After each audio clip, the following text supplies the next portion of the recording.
Everyone wants to be great. Few people are willing to do what it takes to become great. Welcome to Sharpening Arrows, where we train teens to think biblically about life and politics. I'm your host, Victor Jakes. Now, this is an episode of Pointed. I apologize. I have not done these in a while.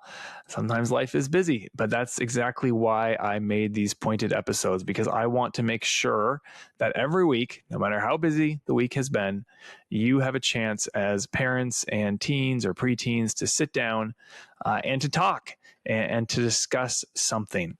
Parents and teenagers, you need a chance to flex your mental muscles together. Now, if you want to watch instead of just listen, youtube.com/@sharpening-arrows, youtube.com/@sharpening-arrows. And I'm very excited that my daughter, my oldest daughter, is producing this podcast. And so if anything goes wrong, it's now not my fault. It's her fault.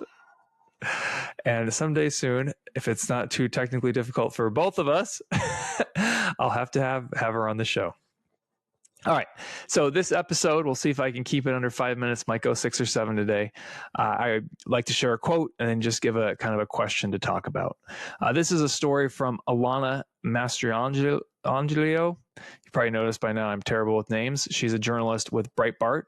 She shared this on X after the tragic murder of Charlie Kirk. It was 2016 or 2017, and a bunch of us were at a conference, I think CPAC. I was in my hotel room when Charlie called to see if I'd go to his floor, knock on the door next to his, and ask the college kids if they could try to keep it down. I'm trying to read and listen to classical music, he said. I went up to their room and they invited me in, mistaking me for a fellow reveler. I walked in and started with something along the lines of, no, actually, can you guys keep it down? It's late and people are trying to. But my words were quickly drowned out by a sudden eruption of cheers. Yeah, our guy! The college kids, with their red solo cups raised high, were all fixated on the TV, where Charlie had just appeared, talking to a Fox News host. They slammed their cups together in a salute to him, the rising firebrand, who at such a young age, Charlie was 22 or 23 at the time, was already doing regular TV hits. But they had no idea he was in the next room trying to read and listen to classical music. It was a revelatory moment for me. Charlie, at his age, chose solitude and study over noise and drink.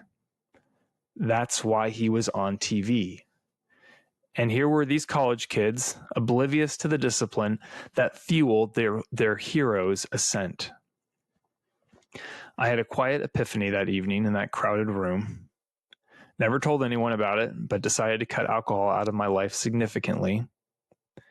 It was Charlie who, unknowingly, sent me up to that room that night to watch a small parable unfold.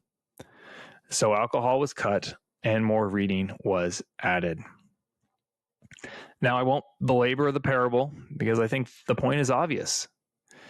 If you want to be great, you must suffer. You must forego the easy path.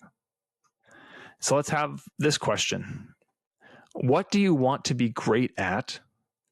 What are you willing to suffer to achieve it? Take a moment and discuss that together.